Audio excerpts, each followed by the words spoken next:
कृष्ण कृष्ण हरे हरे कृष्ण कृष्ण हरे हरे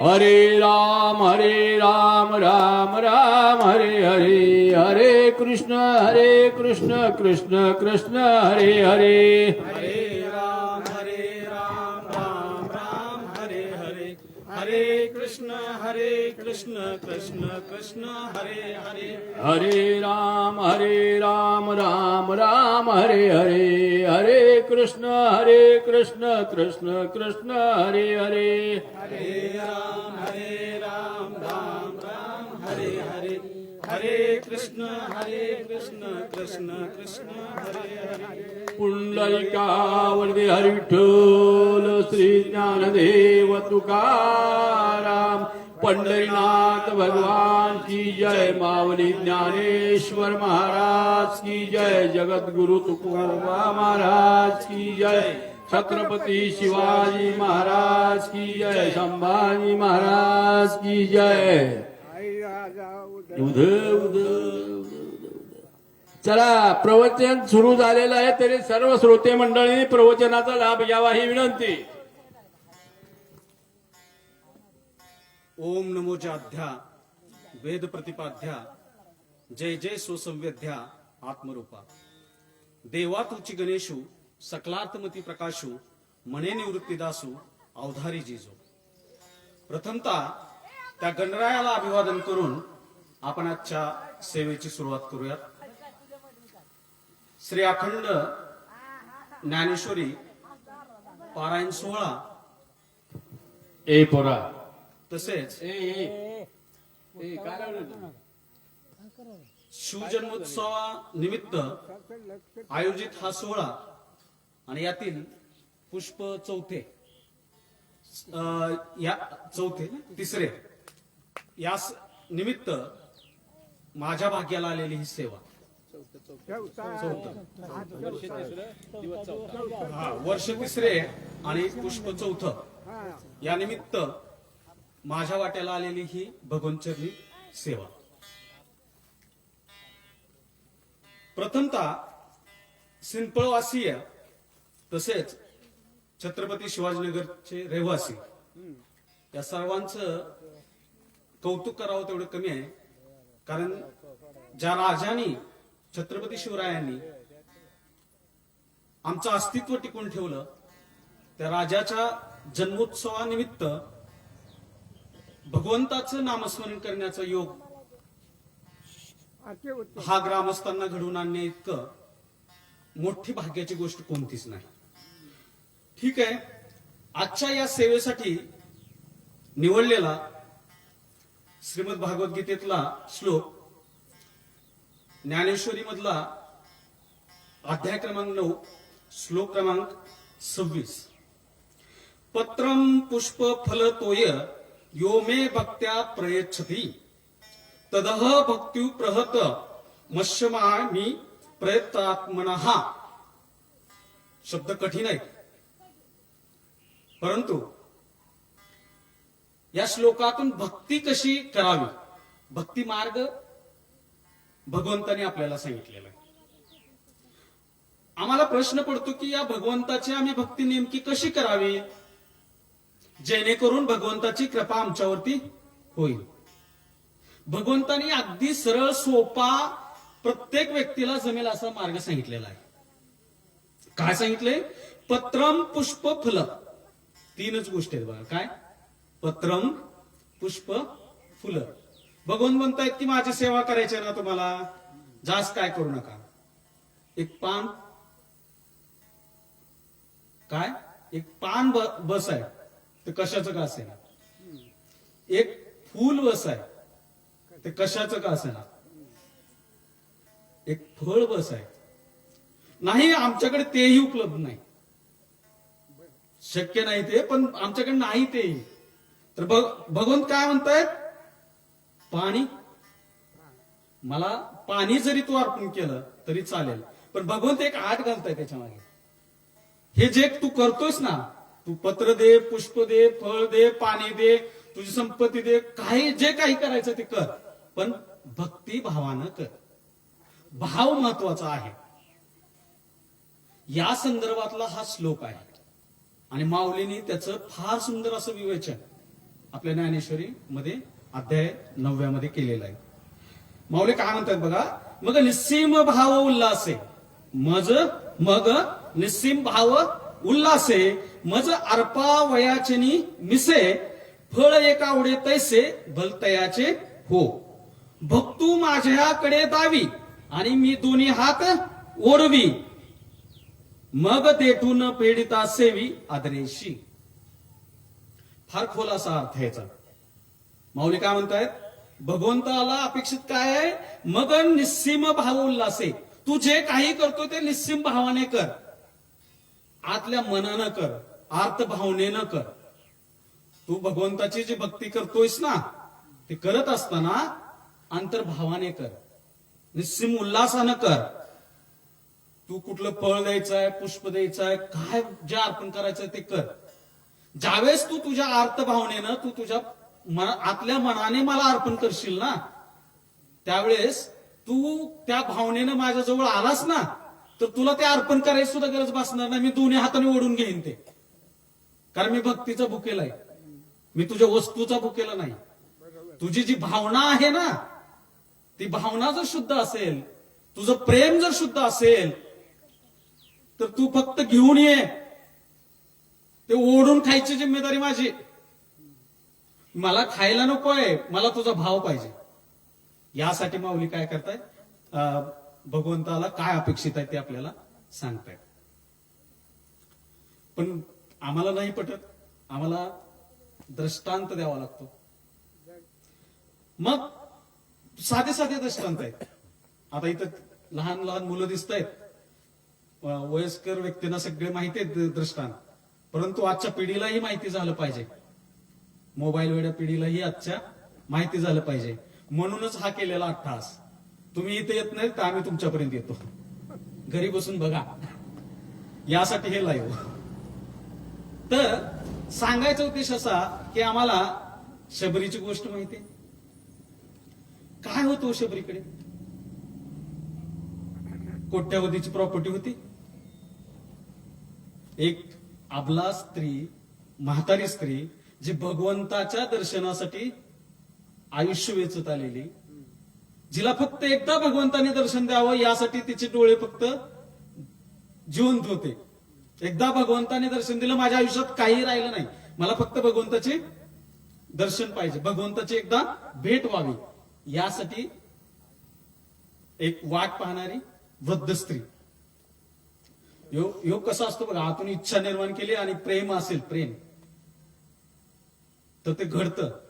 आणि योग आला, भगवंत म्हणजे प्रभू रामचंद्र त्या शबरीच्या भेटीला एकदा गेले. झोपडी बसून जात असताना शबरीकडे गेले. मी काय आता खोलून सांगत नाही, तुम्हाला ती कथा सगळी माहिती आहे. आपल्याला त्यातला सार घ्यायचा, आपल्याला जे हवं आहे ते. गेले, शबरीला आनंदाला पारावर उरलं नाही, नाचू लागली, म्हणजे मनात थैथया नाचू लागली. भगवंत मला दर्शनाला आले, माझ्या आयुष्यात आता काहीच नको मला. त्या शबरीला त्या भगवंताला काय देऊ आणि काय नको असं व्हायला लागलं. बोरं होते, ती बोरं अर्पण करायची ठरली. म्हणजे तिच्या मनानं म्हटलं की या भगवंत चरणी मी अर्पण करते, पण माझ्या भगवंतानं जर किडकी बोरं खाल्ली तर. भाव भाव भाव बघा, विचार काय आहेत, काय वाटतं. तो तिन्ही लोकाचा ईश्वर, हिचा भाव काय, माझ्या भगवंतानं किडकी बोरं खाल्ली तर प्रत्येक बोर तोंडानं चाकायचे आणि भगवंताला द्यायचे. आता हा भाव तिचा झाला. भगवंताचा विचार करा तुम्ही थोडासा, जो तिन्ही लोकाचा राजा आहे, जो सगळं जग सांभाळतोय, जे खाऊ घातलं जाते तेही त्याच आहे, जी खाऊ घालते तीही त्याचीच आहे, सगळं त्याच आहे. त्यानं मनात इच्छा निर्माण करेल ते समोर येऊ शकतं, किंबहुना त्याच सगळं आहे. आणि तो एका वृद्ध स्त्रीने दिलेली उष्टी बोरं आनंदाने चाकत चाकत खातो. भक्त आणि देव यांच्यामधल्या नात्याकडे तुम्ही लक्ष द्या. आनंदाने ती आपण काय करतो याचं तिला भान राहिलेलं नाही. भगवंताला आपण उष्टी बोरं खाऊ घालतोय, आणि भक्तीच्या भुकेल्या भगवंतालाही लक्षात आलं नाही की आपण काय करतोय, किंबहुना ते लक्षात येऊ द्यायचं नाही. मला भक्तिभावानं ते अर्पण करते. माऊली म्हटले ना दोन्ही हाताने, तो प्रकार. त्या भक्तिभाव दिसला, दोन्ही हातानं त्या भगवंतानं घेतलं. भगवंतानं विचार केला नाही ती कोण मी कोण, काय खातोय, उष्ट खातोय, कसं खातोय. भाव अंतर्मनाने तुम्ही दिलं ना तर भगवंत काही स्वीकारतो. फक्त अंतर्मनानं ते दिलं पाहिजे. अहो काही जणांच्या तर शिव्या सुद्धा स्वीकारल्या भगवंताने. का तर त्याच्या मागे असलेलं प्रेम होतं, त्यात भक्ती होती. भगवंताला फक्त भक्ती पाहिजे, दुसरं काही नको. दुसरं उदाहरण द्यायचं झालं, आमच्या मुलांना शाळेमध्ये वगैरे मित्रप्रेम वगैरे शिकवतात, त्याच्यामध्ये कृष्ण सुदाम्याची गोष्ट सांगितली जाते. तरी थोडासा आपल्याला त्यातला असलेलं सार घ्यायचंय. सुदामा आणि श्रीकृष्ण भगवंत एकमेकाच्या आपल्या आजच्या भाषेत क्लासमेट होते, वर्गमित्र होते. सानेपानी महाराजांच्या आश्रमात. काही चुकलं तर हे करा, मी नवीनच आहे. तर दोघं तिथं शिक्षा ग्रहण करत होते. त्यांचं शिक्षण पूर्ण झालं. मी आता खोलात जात नाही. शिक्षण पूर्ण झाल्यानंतर भगवंत राजे होते, राजा होता. भगवंत गेले, ते राजगादी मिळाली, द्वारकेमध्ये ते राजा झाले. पण सुदामा काय होता, भिक्षू होता, ब्राह्मण होता. सुदामाने काय केलं, भिक्षा मागणं, सगळ्या गोष्टी करणं चालू राहिलं. बघा, भक्तिभावाकडे आपल्याला जायचं. मित्रप्रेम तर आहेच, पण त्या सुदामाला माहित होतं की माझा जो सखा आहे, माझा जो मित्र आहे, तो भगवंत आहे. सतत त्या सुदामाच्या तोंडामध्ये श्रीकृष्ण श्रीकृष्ण श्रीकृष्ण नामस्मरण राहायचं. तो काय तुमच्या आमच्यासारखा नव्हता सुदामाही. तो जाणून होता की माझा सखा जो आहे तो भगवंत आहे, आणि तो माझा सखा आहे म्हणजे मला कशाची गरज नाही. परंतु भिक्षा कधी मिळायची कधी मिळायची नाही. काही दिवसांनी अशी वाईट वेळ आली की कुटुंबाचं पोट सुद्धा भरणं मुश्किल झालं. मुलावरती उपासमारीची वेळ आली, बायको वरती उपासमारीची वेळ आली, स्वतः उपाशी राहावं लागला. आर्थिक विवंचनेत कुटुंब चाललं, सगळ्या अडचण सुरू झाली. बायका असतात, सुद्धा माझी बायको म्हटली, सारखं कृष्ण कृष्ण म्हणतात, तुमचा मित्र आहे म्हणे, हा तो भगवंत आहेत म्हणतायत. असा कसा भगवंत, त्याचं लक्ष नाही मित्राकडे स्वतःच्या. स्वतः हसले, म्हटले तसं नाही, त्या भगवंताचं माझ्याकडे लक्ष आहे. मग लक्ष आहे तर कुठे आहे तो भगवंत? असं करा, तुम्हीच एकदा त्याच्याकडे जाऊन या. सुदामा विवंचनेत पडला. आता विवंचनेत का पडला? मित्राची भेट घ्यायची, भगवंताची भेट घ्यायची, हा आनंद होताच. परंतु त्या भगवंताकडे जायचं म्हणजे मित्राकडे जायचं आणि काहीतरी मागायचं, हे त्याला काही थोडस बरोबर वाटेल. तोच देणारा आहे, परंतु तो माझा सखाई आहे. तो एक राजा आहे, मी एक गरीब ब्राह्मण भिक्षुक. परंतु मुलं दिसायली समोर, बायको दिसायली, पर्याय नव्हता. जड पावलाने तो निघायला. आनंदी होता की मी माझ्या सख्याला भेटायला जातो. निघाला, तुम्ही सगळं तुम्हाला माहिती आहे त्यातलं. तो गेला जड पावलाने, मी डायरेक्ट जे काय आहे ते जातो. गेला. ज्यावेळेस भगवंताला माहित झालं की माझा सखा बालमित्र मला भेटायला आलाय, पहा आता तिकडच्या भावना काय. ज्यावेळेस भगवंताला माहिती झालं की माझा सखा बालमित्र मला भेटायला आलाय, माझा भक्त मला भेटायला आलाय, माझा मित्र मला भेटायला आलाय, त्यावेळेस त्या भगवंताला आनंदाला पारावर उरला नाही. भगवंत आनंदाने नाचू लागले. राण्यांना कळना काय झाले, आज भगवंत असे का करतायत. राजदरबारी होते भगवंत, अनवाणी होते, पळत सुटले, सरळ पळत सुटले. कुठलाही विचार केला नाही आपण राजा आहोत काय आहेत, कशाचाही विचार केला नाही. भक्तीचा विचार होता, मित्राचा विचार होता. पळत सुटले, अनवाणी पायानं गेले, सुदाम्याला कडकडून मिठी मारली. पहा प्रसंग, तो प्रसंग डोळ्यासमोर आणा म्हणजे तुम्हाला कळेल भक्तीचं महत्व काय आहे. कडकडून मिठी मारली, आनंदाश्रू आले भगवंताच्या डोळ्यात. तो भगवंत होता, सगळं जाणून होता. हळूच विचारलं, सुदामा बरं आहे ना सगळं? सुदामा सांगू शकला नाही किती बरं आहे ते.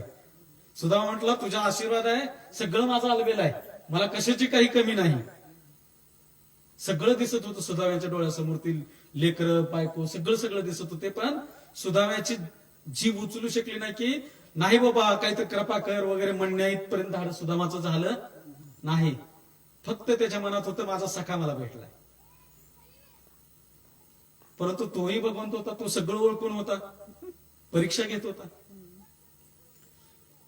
हळूच म्हटला, मग सगळं बरं आहे म्हणतो, मग वहिनीनं मला काहीतरी दिलं असेल की खायला.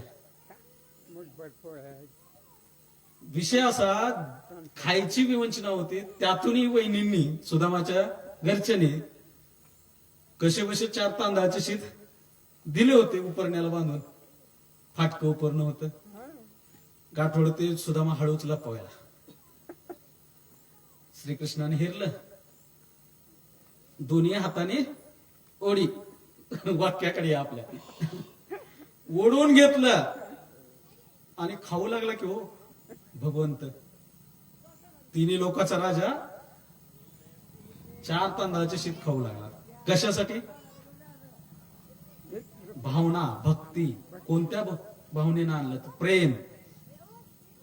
नकोय तुमची संपत्ती, नकोय तुमचं काहीही नकोय त्याला. आपण जे दान वगैरे करतो काही काही नकोय, भगवंताला प्रेम पाहिजे. त्यामुळे आणि पुढची तर गोष्ट तुम्हाला माहितीच आहे. सुदामा घरापर्यंत परतेपर्यंत सगळी नगरी दैदिप्यमान करून टाकली होती. न मागता देत होतो, फक्त भावना तिथपर्यंत पोहोचली पाहिजे. माऊली काय म्हणतात पहा, पैगा भक्तीचे नी नावे, फुल एक मज द्यावे, ते लेखे तरी म्या तुरंबावे, परी मुखीची घाली. मला काही नको, साधं एक फूल जरी दिलं तरी मला ते पुरेसं आहे. अगदी काही दे, फूल दिलं, फळ दिलं, पान दिलं, मी त्याचं देठ सुद्धा तोडणार नाही, ते तसंच मुखात घालेल. फक्त मला ते अर्थभावनेनं, प्रेमानं तू दे. हे असो कायसी फुले पानची एक आवडे, ते झाले ते साजुकी न हो सुकले भलतेसे. काय म्हणतात बघा माऊली, ते पान जे तू देतोय ना, ते पान ताजं आहे, शिळं आहे, कसलं काय नाही. शिळं जरी असलं, कसलं बी असलं तरी मला काय, ते तू दे. नुसतं दे नाही, त्या अर्थभावनेनं दे, प्रेमानं दे, निश्चित भावनेनं दे. मी ते घ्यायला तयार आहे. मी त्यासाठीच आहे, मी तुमच्या भक्तांसाठीच आहे. फक्त तुम्ही मला प्रेमानं ते सर्वस्व अर्पण करा. आता ज्यावेळेस आम्ही छत्रपती शिवरायांकडे येतो, आपल्याला भक्ती म्हटलं की भगवंत, नामस्मरण याच गोष्टी वाटतात. धर्मरक्षण ही सुद्धा एक भक्ती आहे. आमचे शिवबा छत्रपती शिवाजी महाराज काय म्हणायचे, हे स्वराज्य व्हावे ही श्रींची इच्छा. छत्रपती शिवाजी महाराज म्हणायचे की आमची जगदंबा जी आहे, जी इतर राहते, तिच्या राज्याचं रक्षण करण्याची जबाबदारी माझी. आज आम्ही जे आता मी इथं प्रवचन रूपी सेवा देतोय किंवा आपण हे जे काही ऐकतायत, केवळ आणि केवळ त्या छत्रपती शिवरायांमुळे. हिंदवी स्वराज्य जर उभा राहिलं नसतं तर त्या भगवंताचा नामस्मरणाचा हक्कही आपल्याकडे राहिला नसता. किती मोठी भक्ती आहे ही सुद्धा. स्वराज्य ज्याने उभा केलं ते छत्रपती शिवरायांची ही भक्ती आहे. उगाच तलवार देत नाही ती भवानी, धर्मरक्षणासाठी देते. अनेक राजे झाले पण असा राजा होणे नाही. सगळ्यात आणखी महत्वाची गोष्ट अशी, आता फुलाचा विषय निघालाय तर मी आणखी एक तुम्हाला दृष्टांत सांगतो. गजेंद्र नावाचा हत्ती होता, तुम्ही कदाचित ऐकलं असेल. प्रचंड सामर्थ्यवान, पर्वतात राहायचा, कळपासहित त्याच्या प्रचंड सामर्थ्य. तो गजेंद्र हत्ती मग एके दिवशी काय झालं, त्याला तहान लागली. तिथं सरोवर होतं, तलाव होता. आला त्याच्या कळपासहित पाणी प्यायला. पाणी प्यायला आला. त्यापूर्वी हा गजेंद्र जो होता ना, मागच्या जन्मी एक राजा होता. त्या राजाला शाप मिळाला होता की तू पुढच्या जन्मी हत्ती होशील. एका ऋषीला ताटकळत उभा केल्यामुळे तो हत्ती होशील असा शाप मिळाला होता. मग हा जो वेळेस पाणी पित होता गजेंद्र, पाणी पित असताना एका मगरीनं पाय धरला. प्रचंड सामर्थ्यवान हत्ती, लक्षात घ्या. त्या सामर्थ्यवान हत्तीचा पाय मगरीनं धरला. ती मगरी प्रचंड सामर्थ्यवान होती आणि त्यातल्या त्यात ती पाण्यात होती. आणखी प्रचंड सामर्थ्यवान ती मगरी ही मागच्या जन्मीची गंधर्व होती. त्या मगरीला श्राप मिळाला होता आणि त्या श्रापामध्ये त्या मगरीला काय सांगितलं होतं, तू पुढचा जन्म तुला काय होईल, मगरीचा मिळेल. मग त्या मगरीनं पाय धरला. पाय धरला. हत्ती बी सामर्थ्यवान, मगर बी सामर्थ्यवान. हजारो वर्ष यांच्यात युद्ध चाललं. मगर पाय सोडायला काही तयार नाही आणि हत्ती बी हार मानायला काही तयार नाही. पण शेवटी हत्ती बाहेर होता, मगर पाण्यात होती. मगर हाती बलवान होत चालली.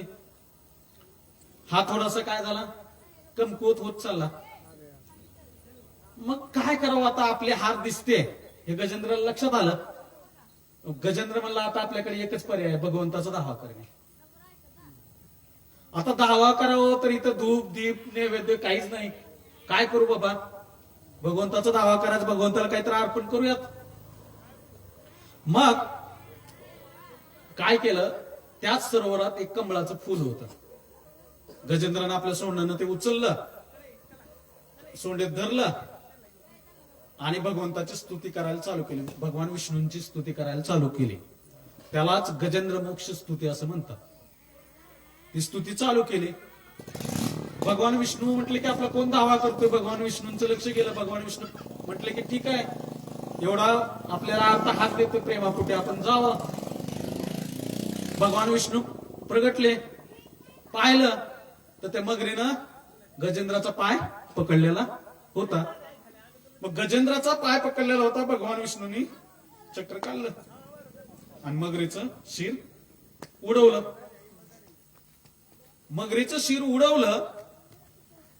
मगरीलाही मोक्ष प्राप्त झाला, भगवंताच्या हातून मरण आलं आणि गजेंद्रालाही आशीर्वाद दिला मोक्ष प्राप्तीचा. तात्पर्य काय केलं होतं गजेंद्रानं, एक कमळाचं फुल आणि आर्त भावनेनं हाक मारली होती, स्तुती केली होती भगवंताची. आणि त्या भगवंताला त्या आर्त भावनेसाठी, त्या हाकेसाठी प्रगट व्हावं लागलं आणि त्याला मोक्ष प्राप्ती द्यावी लागली. त्याला त्या संकटातून बाहेर काढावं लागलं. म्हणजे आम्ही ज्या कल्पना करतो, आम्ही जे विचार करतो की या भगवंताला आम्हाला भरपूर काही द्यावं लागतं तर भगवान आम्हाला काय करतो, वापस देतो. तसं नाहीये. आम्हाला जे भगवंताला अर्पण करायचं आहे, असंही नाही की तुम्ही भगवंताला अर्पणच करू नये. असेल तुमच्याकडे मुबलक, करा अर्पण, पण ती भावना कशी पाहिजे, भक्तिभावाची भावना पाहिजे. जे काही अर्पण करायचं आपापल्या परीनं, जे काही जसं काही अर्पण करता येईल तसं अर्पण करा, परंतु ते अर्पण करताना भक्तिभाव ठेवा, अहमभाव ठेवू नका. आम्ही अर्पण करतोय परंतु आम्हाला आमच्या तिथे नावाची अपेक्षा असते, आम्हाला तिथे आमच्या प्रसिद्धीची अपेक्षा असते. आम्हाला जे काही करायचंय ते भगवंताच्या सेवा भावनेतून करायचंय. रंतीदेव नावाचा एक राजा होता. राजा कसा असावा याचं सुंदर उदाहरण म्हणजे तो रंतीदेव. आपली प्रजा दुःखात आहे हे कळाले ना, त्याला चैनच पडायचं नाही. प्रजेला जे जे हवे ते ते मी द्यावे या भावनेतनं तो होता. तो एवढा दानशूर होता की घरात सुद्धा काही ठेवलं नव्हतं त्यानं. कोण काय आला की मग त्याला देऊन टाकायचं. अगदी घरात खायचं सुद्धा ते ठेवत नव्हतं, सगळं प्रजेला वाटून टाकायचं. देवधर्म सगळं, दानशूर सगळं त्याला वाटायचं की माझ्या राज्यातली प्रजा कशी राहावी, सुखात राहावी. आणि त्या राजाच्या राज्यात एकदा दुष्काळ पडला. प्रजा आली धावत राजाकडे.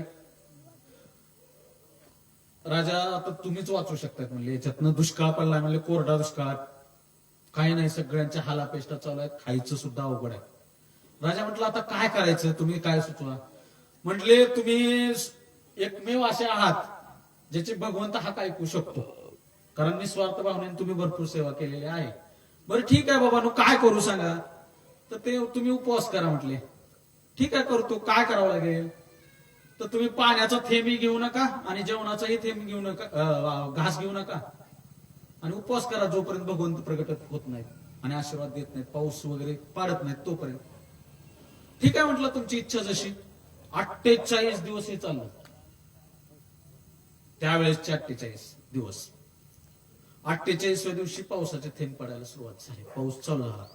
सगळी प्रजा आनंदाने उड्या मारू लागली. रंतदेवाने भगवंताचे आभार मानले. देवा, तू आमचं ऐकलं, बरं केलं, माझ्या जनता आता सुखी होईल, प्रजा सगळी सुखी होईल. आता मी थोडस खाऊन घेतो, उपवास सोडतो. वाटून वाटून घरात फक्त एक वेळ जेवण इतकं राहिलं होतं. तांब्यावर पाणी आणि तेवढं सगळं घरातलं, दुष्काळ असल्यावर घरात काहीच राहिलं नव्हतं, एवढंच होतं. म्हटलं ठीक आहे, आता उपवास सोडू म्हटला.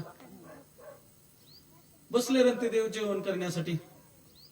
थोडस अन्न आणि एक तांब्यावर पाणी. असं जेवायला घास मोडतोय तोच एक ब्राह्मण भिक्षुक आला त्यांच्या समोर. बघा, एखादा दान करतोय तर त्याची परीक्षा कशी असते. भिक्षुक आला, भिक्षा दे, मला फार भूक लागले, भिक्षा द्या. म्हटलं ठीक आहे बाबा, म्हटले ती थोडस तू घे, मी उपवास सोडतो, तू खा थोडस, मी खातो थोडस. त्यातला काही वाटा काय केला, त्या ब्राह्मणाला दिला. म्हटलं ठीक आहे, बरं झालं म्हटले, जेवायच्या आधी माझ्या हातून अजून एक दान घडलं. पुन्हा दुसऱ्या थोडस जे काही राहिलं होतं ते खाण्यासाठी घास मोडतोय तोच एक भिकारी आला. त्याचे 2-3 कुत्रे होते सोबत, त्याच्या सहित आला. भिकारी म्हणला, मला पोटाला गरीबाला काय तर द्यावं, फार भुकेजलेलं, बरेच दिवस झाले जेवलो नाही. राजा त्याच्या हातून प्रजा कशी सुटणार, देण्याची भावना त्याची पुरेपूर. म्हटलं ठीक आहे, आता म्हटलं पाणी, तांब्यावर पाणी तर आहे म्हणलं, हे तू घे म्हणला. आणि त्यानं म्हटलं माझी कुत्री बी उपाशी आहेत म्हणला, मी एकटाच नाही म्हणला. ठीक आहे बाबा म्हटलं, हे कुत्र्याला थोडं खाऊ घाल, तू थोडं खाऊ घाल. ठीक आहे म्हटलं. गेला तो भिकारी सगळं घेऊन. राहिलं तांब्यावर पाणी. आता म्हटलं ठीक आहे, तेवढं पोट गच्च होईल म्हणलं तांब्यावर पाणी पिल्यावर. म्हटलं आपलं तेवढं बस झालं म्हणलं, बघू पुढचं कसं होईल तसं. पाणी पिण्यासाठी तांब्या उचलला, तेवढ्यात एक चांडाळ आला तिथं. त्यानं म्हटलं मला फार ताण लागले म्हणलं, मला पाणी पाहिजे म्हणलं. काय देवा परीक्षा लावल्या म्हणलं, आता तुझीच इच्छा असेल बाबा म्हटलं, आता काय करावं म्हटलं, माझ्या हातून काहीतरी घडायची. ठीक आहे म्हणलं, हो घे पाणी. चांडाळानं लावलेला तांब्या सगळा रिकामा केला, तोंडाला लावलेला. बसला हा. तेवढ्यात तिथं ब्रह्मा, विष्णू, महेश प्रगट झाले. हे 3 जे आले होते ते कोण होते? ब्रह्मा, विष्णू आणि महेश. ते परीक्षा पाहत होते. तू एवढं दिलंस, अजून थोडस देऊ शकतोयस का? ह्याच्यावर एक मी अजून दृष्टांत सांगतो तुम्हाला. कसं असतं, बऱ्याच वेळेस आपल्याला म्हणजे आपल्याशी थोडस संदर्भ येतो त्याचा. बऱ्याच वेळेस काय होतं माहितीये का, आपण हार मानतो शेवटच्या क्षणी. म्हणजे कधी बऱ्याच वेळेस आपण सगळं करतो म्हणतो देव वगैरे सगळं झूट आहे म्हणतो, देव खऱ्याचा नाही, असा आहे तसा आहे तसा आहे. आणि ज्यावेळेस देव आपल्याकडे बघायला सुरू करणार तेवढ्यात आपणच पाठमोर झालेला असतो. आपण पाठ करतो त्याच्याकडे. परीक्षा घेऊन आता ते परीक्षेचे तुम्ही शेवटची परीक्षा देत असतात त्यावेळेस म्हणतात फार अवघड पेपर आहे बाबा, फार अवघड चाललंय. एक म्हातारा होता शेतामध्ये, त्याने काय केलं, त्याचं 1-1.5 एकर शेत होतं, झोपडी होती, पोरं बा काय काय काही नको, थकलेला होता आपला. मग त्यानं केली तपश्चर्या. आता ही थोडी दंतकथा आहे. तपश्चर्या केली, देव झाले प्रसन्न. आता देव आल्यानंतर यानं काय मागायला पाहिजे? हे बाबा मोक्ष प्राप्ती दे, कशाला मोहमायेत अडकवतो. पण म्हातारा बी काय म्हणला, थोडं राहिले आता कसं बस, जरा सोनं चांदी पैसा अडका काय तर मिळालं तर बघ, म्हणजे त्या नादानं कोणतं सांभाळेल करेल. अरे भगवंत आले तुझ्या समोर, भगवंत आले, मागतो काय तू मोहमायाच मागतो आणखीन. ठीक आहे म्हटलं भगवंत तथास्तु म्हणले, पण एक काम करावं लागेल तुला म्हणले, तुझी जी झोपडी आहे ना त्याच्या मागच्या बाजूला तुला जरा खोदावं लागेल म्हणले, जरा तिथं सोन्याची खाणच सापडेल म्हणले. निवांत तू टुकरू टुकरू चालू कर म्हणले, आपलं जेवढं लागल तसं मरेपर्यंत होते म्हणले. ठीक आहे म्हणले, भगवंता आहेस बाबा तू, बरोबर आहे. एकतर वर्षानुवर्षाची तपश्चर्या केलेली, त्यातून भगवंत प्रसन्न केले. त्यांना त्यासाठी काय करावं लागलं असेल त्याच्या जीवाला माहिती, भगवंत प्राप्तीसाठी. आणि त्यातून मागितली मोहमाया. त्यासाठी भगवंताने काय सांगितलं, खोद. गेला हा. आता हा म्हातारा काय जेसीबी होता का याच्याकडे? त्याच्या परीनं कोण मदत करणार नव्हतं, त्याच्या परीनं रोज होईल तसा टोकाराचा. असं करत करत परस दीड परस खोदलं त्यानं. त्याला किती दिवस गेले असतील विचार करा. थकला, म्हणला एक खोटा आहे म्हणला देव वगैरे, म्हणला मला फसवलं म्हणला देवानं, एवढा मी प्रयत्न केला म्हणला, काय 1.5 परसाला काय सापड नाही म्हणलं, देवानं खोटं बोललंय म्हणला माझ्याशी, खरं नाही. मग त्यानं ते जे काय 1.5 एकर शेत होतं ते विकलं. म्हणला आता आलेल्या पैशात नंतर कुठं तर काहीतरी करू म्हणला. स्वतःला राहण्यापुरती जागा झोपडी ठेवली, बाकी सगळं विकून टाकलं. आणि ज्यानं घेतलं माझ्यासारख्यानं घेतलं ते, आणि म्हटलं म्हाताऱ्यानं झोपडीच्या मागं लय खोदलं, काय घबाड बिबाड ठेवलं काय म्हणला, बघावं लागतं म्हणला. आणि थोडस खाली खोदलं तर सोन्याची खान सापडलं. मला तात्पर्य काय सांगायचंय, अंतिम टप्प्यापर्यंत आला होता, जिथं हातामध्ये संपत्ती सापडणार होती. आणि तिथं जाऊन त्याने काय केलं, थांबला. आणि भगवंत खोटा आहे म्हटला. तात्पर्य असं, तर आपण इथं होतो, कुठे कुठे होतो आपण, रंतदेवाच्या इथे, बरोबर आहे की ज्यावेळेस आपल्याला सगळं उपलब्ध होणार आहे त्यावेळेस आपण हार मानतो, भगवंतापासून दूर जातो, आणि भगवंत तिथेच खरी परीक्षा घेत असतो. म्हणून जर तुम्ही त्या आर्तभावनेने, प्रेमाने, श्रद्धेने करत असाल तर अगदी अंतिम क्षणापर्यंत त्या भगवंतावरती विश्वास ठेवा. नक्कीच तो भगवंत तुम्हाला त्याचा कृपा आशीर्वाद दिल्याशिवाय राहणार नाही. म्हणून आजच्या या सेवेमध्ये भक्तिभाव काय असावा, भक्ती कशी करावी, याबद्दल थोडस सांगण्याचा योग मला आला. आणि हा योग घडवून आणणारे आमचे आदरणीय जाधव महाराज, अगदी गुरुवर्याप्रमाणे आम्हाला वेळोवेळी मार्गदर्शन करणारे आमचे सोयरे महेश गुरव सिंपळकर, तसेच समस्त ग्रामस्थ यांचं प्रेम, यामुळे मला हा योग घडून आला. सांगत असताना सगळे ज्येष्ठ माझ्या समोर आहेत, बालगोपाळ समोर आहेत. या ज्येष्ठांच्या समोर माझ्यासारख्या एका मुलानं, त्यांच्या अगदी मुलाप्रमाणे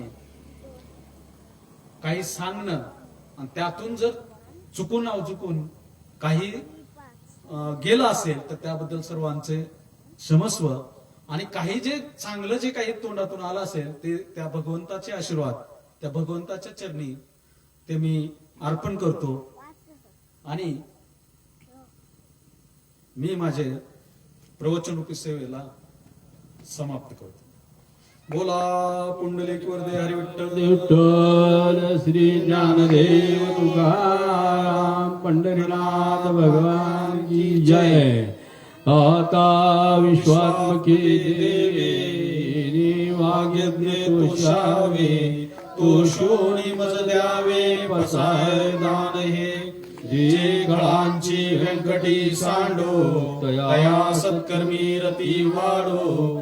भूता परस्परे पडो मैत्र जीवांचे दुरितांचे तिमिर जावो विश्व स्वधर्म सूर्य पावो जो जे वांछील तो ते लावो प्राणी जात वर्ष सकळ मंगळी ईश्वर निष्ठांची मांदियाळी अनवरत भूमंडळी भेटतू भूता चला कल्पतरूचे आरव चेतना चिंतामणीचे गाव बोलते जे अर्णव पियुषांचे चंद्रमे जे लांछन मातंड जे तापहीन ते सर्वाई सदा सज्जन सोयरे तू किंबहुना सर्वसुखी पूर्ण होऊनी लोकी भजी जो आदि पुरुषी अखंडित आणि ग्रंथोपजी विशेषी लोकी द्रष्टा द्रष्ट विजय व्हावेजी एक मने श्री विश्वेश्वराव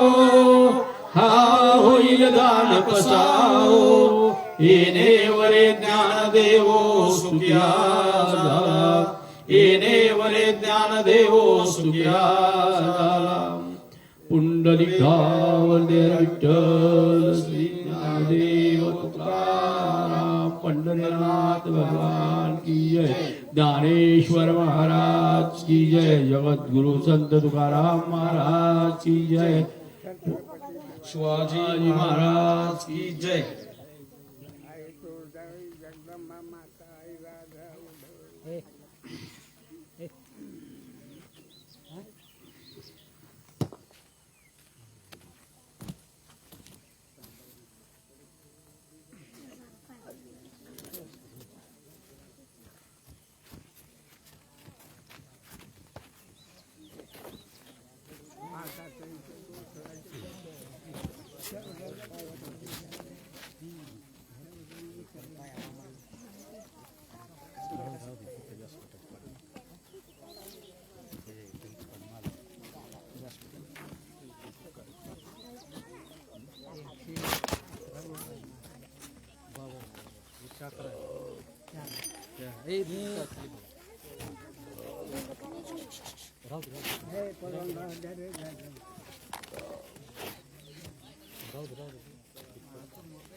इथे यायचं काय